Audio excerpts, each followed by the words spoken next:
इस कार्यक्रम के पुण्यार्जक हैं डॉक्टर श्री कमल कुमार जैन, धर्मपत्नी डॉक्टर मधु जैन, पुत्री एवं दामाद श्रीमती स्मिता जैन, श्री राहुल जैन, पुत्र एवं पुत्रवधू डॉक्टर मनीष जैन, डॉक्टर ऋतु जैन, पौत्र प्रभव जैन, पौत्री प्रथा जैन, नाती एवं नतबहू ऋत्विक जैन, श्रीमती जागृति, नातिन अनुष्का जैन, फर्म मनीष हॉस्पिटल, सिधौली, सीतापुर, उत्तर प्रदेश।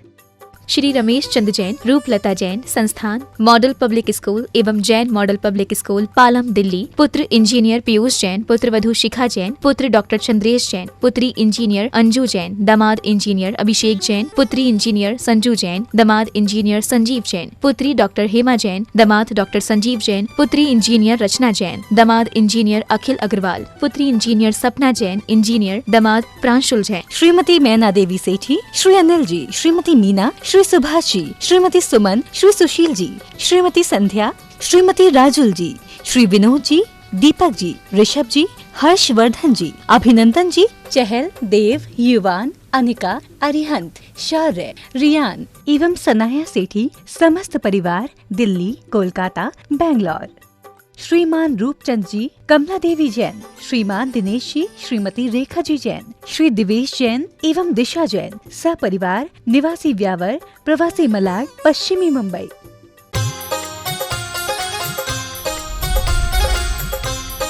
प्रमाणिक समाधान। नमोस्तु गुरुवर। एक या दो इंद्रिय जीवों पर हिंसा होने पर हमारा मन इतना दुखी नहीं होता जितना कि पंचेंद्रिय जीवों पर हिंसा होने पर होता है। हिंसा तो हिंसा ही है, फिर उनके परिणामों में अंतर क्यों? देखिए, हिंसा का मतलब क्या है? प्राण व्यपरोपणम हिंसा, प्राणों के विघात का नाम हिंसा है। एक इंद्रिय में भी प्राण है और पंचेंद्रिय में भी प्राण, लेकिन एक इंद्रिय के पास अल्प प्राण है, पंचेंद्रिय के पास अधिक प्राण है। जैन शास्त्रों के अनुसार एक इंद्रिय के पास कुल 4 प्राण है तो पंचेंद्रिय के पास 10 प्राण। उसे एक ही इंद्रिय है, हमारे पास 5 इंद्रियां हैं। उसके पास मन नहीं है, हमारे पास मन है। उसके पास वचन बल नहीं है, हमारे पास वचन बल है। तो हम उनसे प्लस है, 6 प्राण हमारे अधिक है। तो जितने अधिक प्राणों का विघात होगा उतनी बड़ी हिंसा हुई ना। लोक में भी किसी अपराधी के द्वारा किसी सामान्य व्यक्ति की हत्या की जाए उसका दंड, और किसी महत्वपूर्ण व्यक्ति की हत्या करने के बाद का दंड, दोनों समान होता है क्या? अलग होता है। आईपीसी की धारा में भी ये प्रावधान है। तो वजह क्या है? जितने बड़े प्राणी का तुम घात करोगे उसके प्राणों का घात अधिक होगा। फिर एक ऐसे व्यक्ति की हत्या हो जाए जिससे हजारों लोगों की भावनाएं जुड़ी है, वो और बड़ी हिंसा। तो प्राण व्यपरोपणम हिंसा, इस उक्ति को ठीक तरीके से समझकर चलेंगे तो परिणाम से। नमोस्तु गुरुवर। परमात्मा के कथित रूप श्री कृष्ण, जिन्होंने पराक्रम दिखाने के लिए कनिष्ठा उंगली पर गोवर्धन उठाया और प्रेम प्रतीक बांसुरी को दोनों हाथों से उठाया, गुरुदेव, जो कार्य प्रेम रूपी बांसुरी कर सकती थी तो पराक्रम दिखाने का क्या औचित्य था? बहुत अच्छी बात। श्री कृष्ण ने एक उंगली से गोवर्धन को उठा दिया और बांसुरी दोनों हाथों से पकड़ा। आपका कहना है कि वो काम बांसुरी से भी हो सकता था, वहां पराक्रम दिखाने की क्या जरूरत? थोड़ा उसकी पृष्ठभूमि को देखें। उन्होंने इंद्र के अभिमान को चूर करने के लिए और लोगों के अंधविश्वास को समाप्त करने के लिए यह पराक्रम दिखाया था। जिसके अंदर मधुरता है उसके साथ मधुरता से व्यवहार करो, और जो अभिमानी है उसे उसका पराक्रम दिखाकर उसे उसके अस्तित्व का एहसास करा दो। उस समय उनके पास यही औचित्यपूर्ण कृत्य था। और उन्होंने बता दिया इंद्र को पूजने की कोई जरूरत नहीं है, इस तरह दूध बहाने की कोई जरूरत नहीं है। कर्मणेव जायते जंतु कर्मणेव मृत्यते, जन्म दुखम सुखम सुखम दुखम सर्वम कर्मणेव जायते। सब चीज सुख दुख, सुखम दुखम भयम शोकम कर्मणेव जायते, सब कर्म से जाता है। ये क्या है? उनने उस पर्वत को उठा करके दिखा दिया और पूरे के पूरे गोवंश की, गोकुल की रक्षा की। उस समय उसकी आवश्यकता थी, समझ गए। एक बार किसी ने एक सवाल उठाया किसी कवि से कि श्री कृष्ण ने थोड़ी देर के लिए गोवर्धन उठाया, उन्हें गिरधर कहते हैं।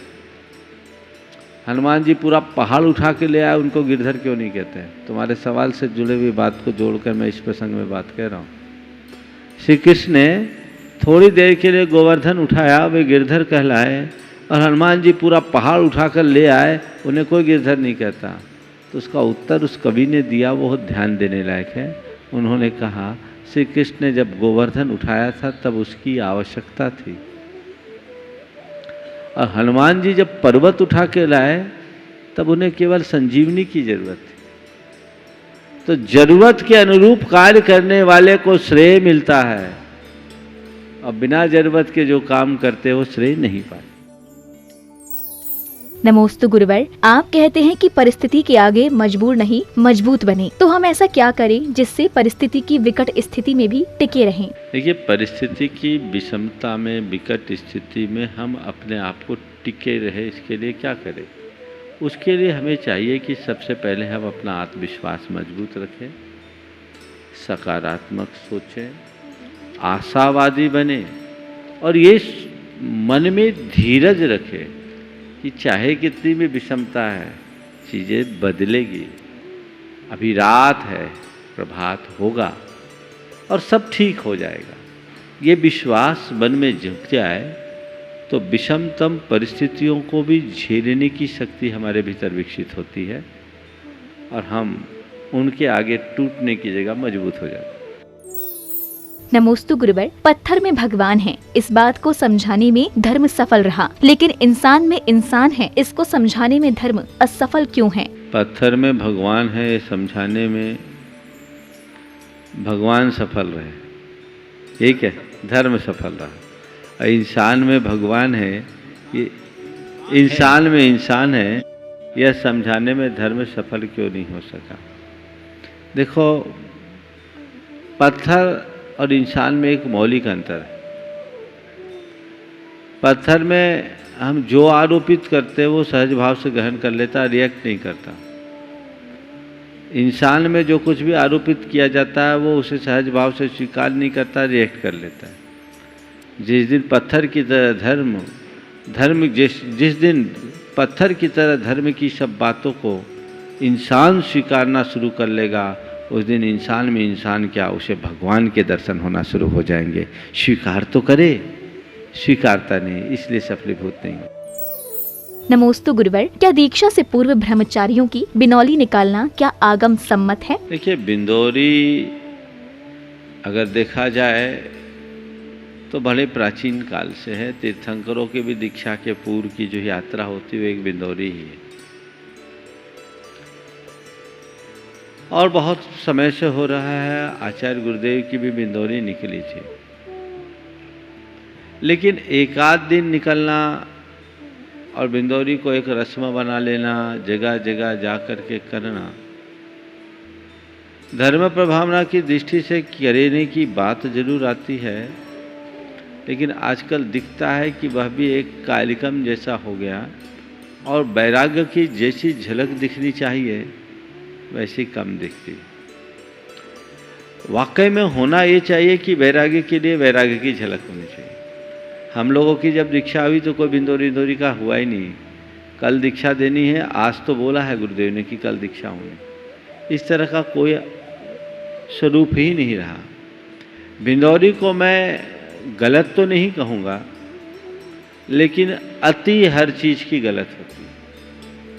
एक आध स्थान पर बिंदौरी निकल जाए, जहाँ दीक्षा होनी है वहाँ बिंदौरी निकल जाए। अब वो बिंदौरी के कार्यक्रम के लिए वो वैरागी को महीनों ऐसे टूर करने पड़ते, टूर कराए जाते हैं। एक जगह आज यहाँ बिंदौरी, कल वहाँ बिंदौरी, फिर परसों वहाँ बिंदौरी समाज आयोजित करती है। मुझे इसका औचित्य समझ में नहीं आता। अब करने वाले करे, वो उनकी अपनी रुचि है, लेकिन वैराग्य में तो पूरी तरह वैराग्य के लक्षण दिखने चाहिए। नमोस्तु गुरुवर, लोग मंदिर में लाखों रुपए का दान करते हैं, तो फिर क्यों किसी रिक्शे वाले या सब्जी वाले से 2-5 रुपए के लिए बहस करते हैं? क्या किसी गरीब को देखकर उनका दिल नहीं दुखता, या सिर्फ नाम के लिए ही दान करते हैं? ये नाम के लिए दान देने की बात नहीं है, लोगों की प्रवृत्ति है।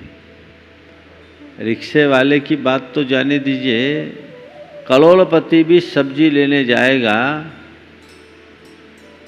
तो धनिया पत्ती का एक मुट्ठा फ्री में उठाना चाहे। ये प्रवृत्ति है, जबकि उसके लिए उसका कोई मूल्य नहीं है। सोच बदलनी चाहिए। हमें हर इंसान से इंसान जैसा व्यवहार करना चाहिए, उसको उसके हिसाब से नहीं, उसको अपने हिसाब से देखना चाहिए। जिसकी ऐसी बड़ी सोच होती है उनके साथ फिर इस तरह की प्रवृत्ति नहीं होती। नमोस्तु गुरुवर, कहते हैं कि उम्मीद और विश्वास कभी गलत नहीं होते, तो हमें किससे उम्मीद करनी चाहिए और किस पर विश्वास? किससे उम्मीद करें और किस पर विश्वास करें? भविष्य पे उम्मीद करो और खुद पर विश्वास करो।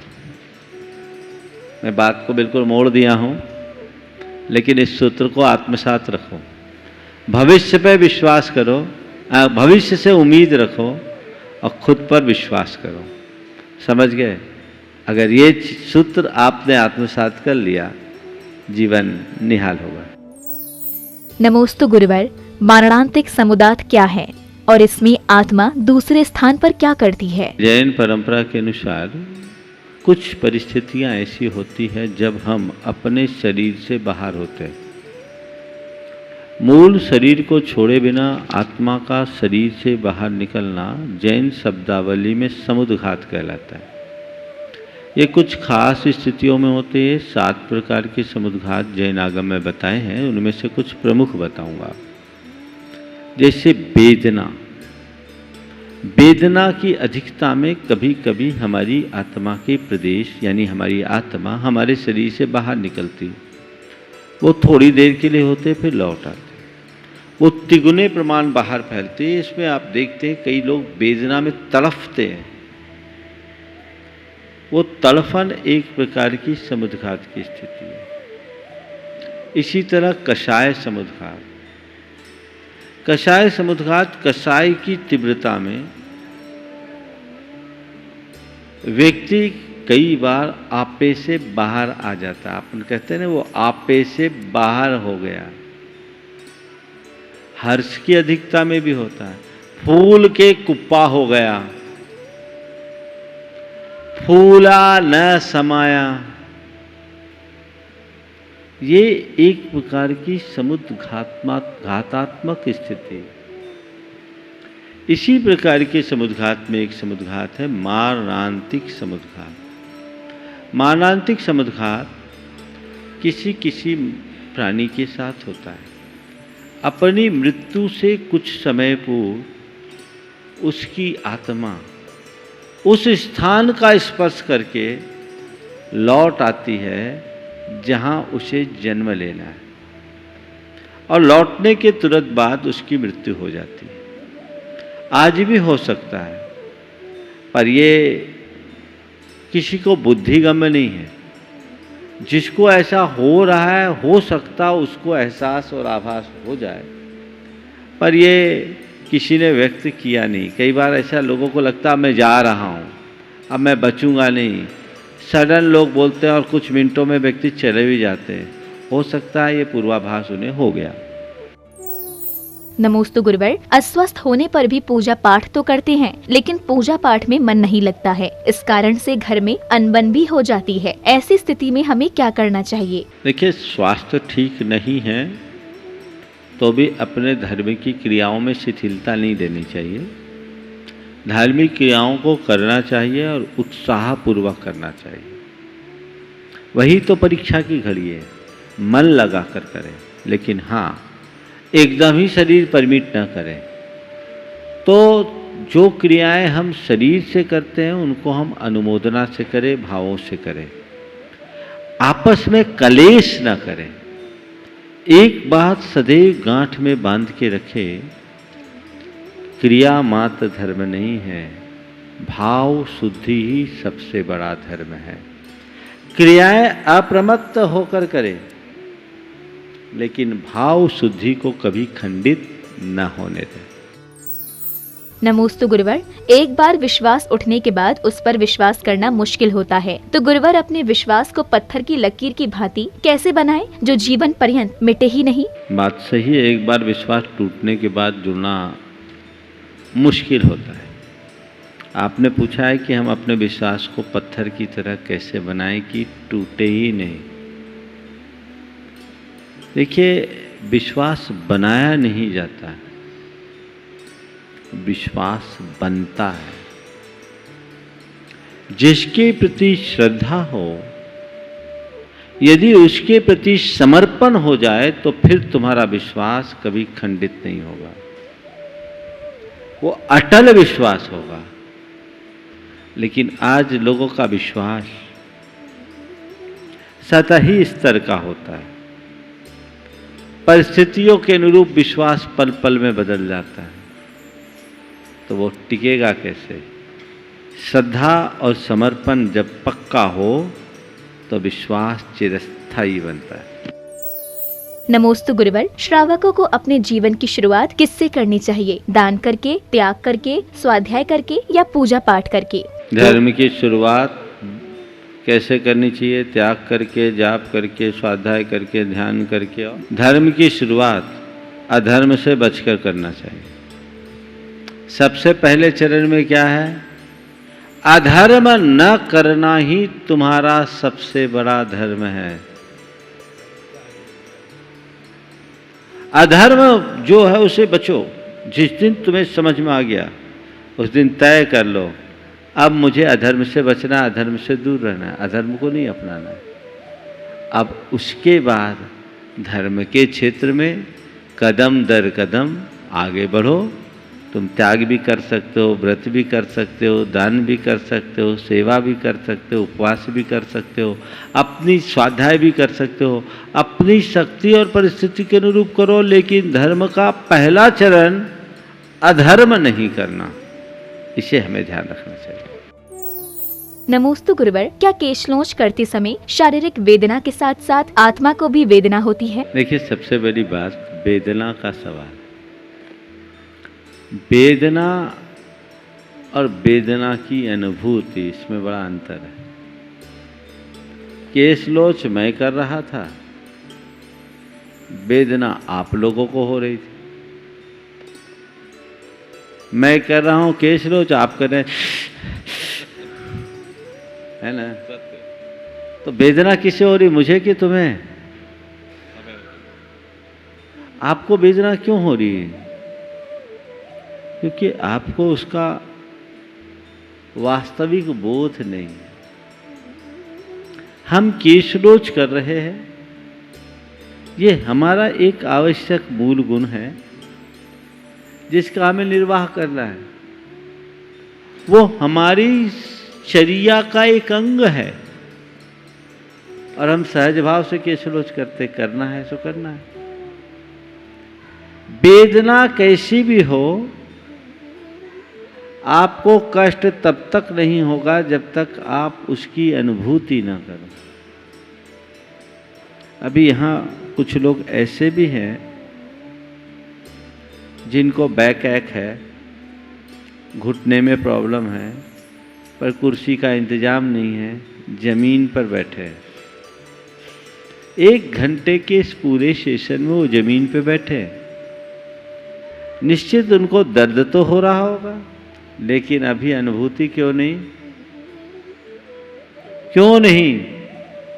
दर्द की घटना घट रही है पर अनुभूति क्यों नहीं? ध्यान आपकी तरफ। समझ में आ गया ना? तो जिसे अपने कल्याण का ध्यान होता है उसे जीवन में घटने वाले कष्ट नहीं लगते, वो कष्ट में भी मस्त रहता है। समझ गए?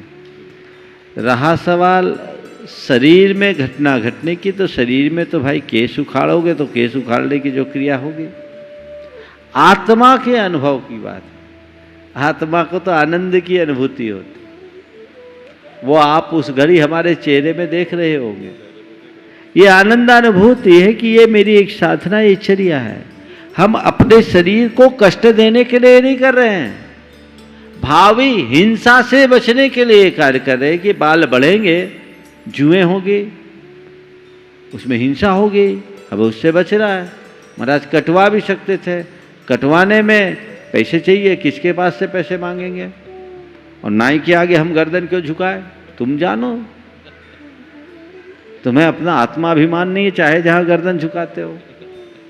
भगवान महावीर ने हम मुनियों को कहा है, आत्म स्वरूप को पहचानो और आत्मावलंबी बन करके जीवन जियो। केस लोच के पीछे का प्रयोजन यही।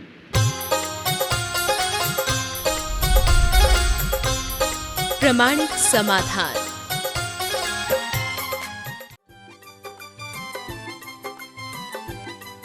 इस कार्यक्रम के पुण्यार्जक थे डॉक्टर श्री कमल कुमार जैन, धर्मपत्नी डॉक्टर मधु जैन, पुत्री एवं दामाद श्रीमती स्मिता जैन, श्री राहुल जैन, पुत्र एवं पुत्रवधू डॉक्टर मनीष जैन, डॉक्टर ऋतु जैन, पौत्र प्रभव जैन, पौत्री प्रथा जैन, नाती एवं नतबहू ऋत्विक जैन, श्रीमती जागृति, नातिन अनुष्का जैन, फर्म मनीष हॉस्पिटल, सिधौली, सीतापुर, उत्तर प्रदेश।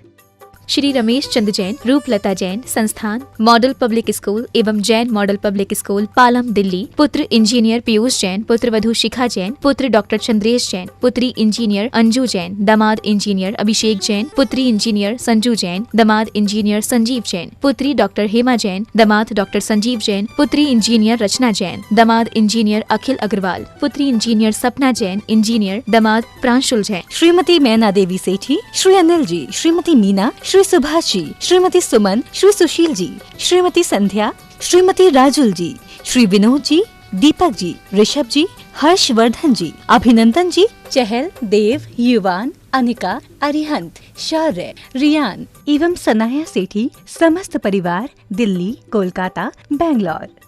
श्रीमान रूपचंद जी, कमला देवी जैन, श्रीमान दिनेश जी, श्रीमती रेखा जी जैन, श्री दिवेश जैन एवं दिशा जैन, सपरिवार, निवासी व्यावर, प्रवासी मलाड, पश्चिमी मुंबई।